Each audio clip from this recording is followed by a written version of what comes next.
દર્શક મિત્રો, આપ જોઈ રહ્યા છો વર્તમાન ન્યૂઝ. લાઇક, સબસ્ક્રાઇબ, શેર કરો. તારીખ 20/1/2025ના બપોરે 1 થી 1:30 વાગ્યા સુધી સુરેન્દ્રનગર સિટી એ ડિવિઝન પોલીસ સ્ટેશન વિસ્તારમાં આવેલ ડીજે સાઉન્ડ એસોસિએશનની મિટિંગ રાખવામાં આવેલ હતી.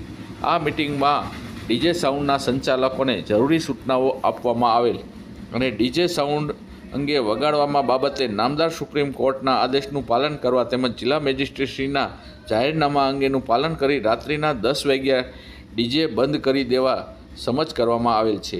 તેમજ ડીજે સાઉન્ડ વગાડવા અંગેની દિવસ તથા રાત્રિના લગતા કચેરીની જરૂરી મંજૂરી નિયમો અનુસાર મેળવી જરૂરી સમજ કરવામાં આવે. આ મિટિંગમાં 20 ડીજે સાઉન્ડના આગેવાનો હાજર રહેલ હતા. વર્તમાન news Bhatti Ghanshyam Vatvan. SS sound Wadhwan. આજે એ ડિવિઝન પોલીસ સ્ટેશનમાંથી અમને બોલાવવામાં આવેલા એસોસિએશન વતી અમે 10-15 લોકો અહીંયા સાહેબને મળ્યા, મિટિંગ કરી. એમનું એવું કહેવું છે કે રાત્રે લીગલી 10 વાગ્યાનો ટાઈમ છે સાઉન્ડ વગાડવાનો, અને તે પરમિશન સાથે, પરમિશન વગર સાઉન્ડ લાઉડસ્પીકર વગાડવું એ કાયદાકીય ગુનો છે.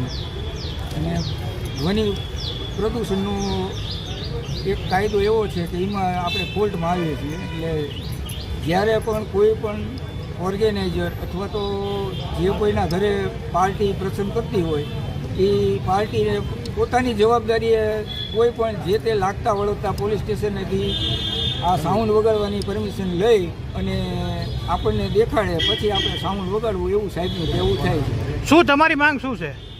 અમારી માંગમાં તો બહુ એવું કંઈ બહુ ખાસ નથી કે અમને તો કાયદાની રૂએ ચાલવામાં જ અમને રસ છે, પણ હવે અમુક પ્રશ્નોની બધી સાહેબ જોડે વાત થઈ, પણ એ એવું કહે છે કે 10 વાગ્યા સુધીનો નિયમ છે, પણ કે પ્રસંગો વારંવાર ન આવતા હોય પછી 10ની જગ્યાએ કે તમે 11-11:30 સુધી કદાચ ચલાવી લેવામાં આવે, પણ પછી કે તમે ફોન આવે, કોઈ પીસીઆરને બોલાવીને મોકલવી પડે તો કાયદાકીય ઘૂંચણો ઊભો ઘણો થાય એમાં, અને તમારે લઈ જ લેવા પડે. એમ કે ટાઈમ સામાન જપ્ત થાય ને આવું બધું શક્યતા રહેલી છે.